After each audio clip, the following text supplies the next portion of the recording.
The 2026 housing market is off to a shaky start. This is the data that we're seeing come out for January right now and what that means for buyers and sellers in the Twin Cities. Here are the three stats you're going to end up hearing in the media in the next few coming weeks that are coming out. Is 1, closed sales are down dramatically. 2, inventory is down. And 3, list price to sale price isn't as good as it used to be. Here's what that actually means to you. And is it a red flag? Does that mean the sky is falling? Or is that just what they're trying to get you to believe? Headlines in the media are going to be talking about a few things, one of which is going to be closed sales are down significantly. Josh, what does that mean for buyers and sellers, and what is the actual stat? Currently, closed sales are down 19.6%. So what that means is just less transactions have happened, and there's reasons for that which we'll talk about too, is inventory is down. So there's less homes being listed, so there's less homes to be sold. Is the closed sales stat all that scary? Not really. It's just meaning that there's less sales happening.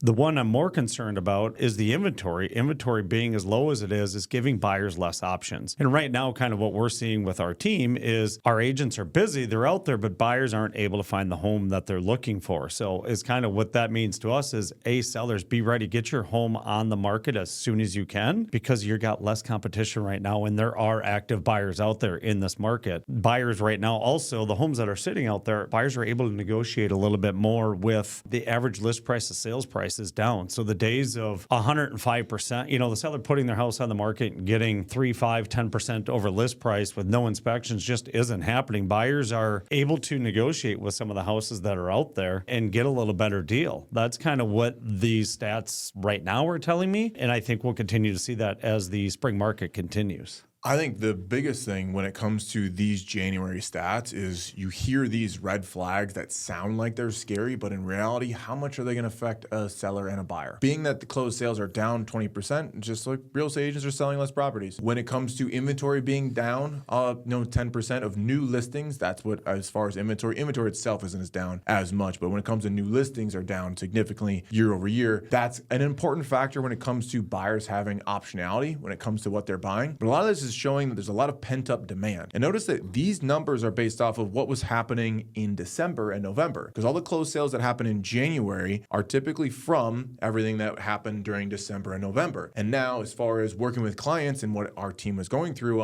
in November and December, the narrative was completely different. When you're looking at a home in November and December, it's like, hey, I'll wait for the spring market. I don't need to do this right now. Things are going to get better. I'm going to wait. So that's where all this stats come out right now. That's what you see. I think the biggest thing to realize is, for a seller or for a buyer, the data that you're listening to right now is not actually what's happening in the marketplace. In the marketplace right now, I did a showing in Vadnais Heights at a $550,000 house, and there was 14 different agents there. 14 cars lined up down the entire block just for this property. Week before, same situation, 600,000 is in multiple offers. We're seeing this market of haves and have-nots when it comes to sellers. If your home is priced accordingly, in good shape, and positioned correctly in the marketplace, it has a good chance of getting into multiple offers and selling for a lot more than you think it would. If your property is not and it's overpriced, buyers will just overlook it and wait for the next thing. So I think it's extremely important for sellers to know that. I think it's extremely important for sellers to understand that the data that's coming out right now is not the current market that we're in. It's not how it's actually currently feeling. And I think 3, for buyers to understand that, man, it is competitive out there right now. It probably is going to be. Inventory is down a lot. You're going to have a lot less to choose from, and that might make the really good properties hard to get and hard to put under contract. So I think patience for buyers is important. Speed for sellers is important. Those are the 2 things I think you should be looking toward doing and reacting with, even based off of what the news and media is saying. Because give it 1 more month or 2 more months, I guarantee the narrative changes. We talk about the market all the time. This is critically important to understand what we're feeling as real estate agents and our team is going through, and the narratives we're hearing currently versus what we're seeing in the data months later. Stay up to date and subscribe to this channel to keep up to date with what's happening in the Twin Cities market.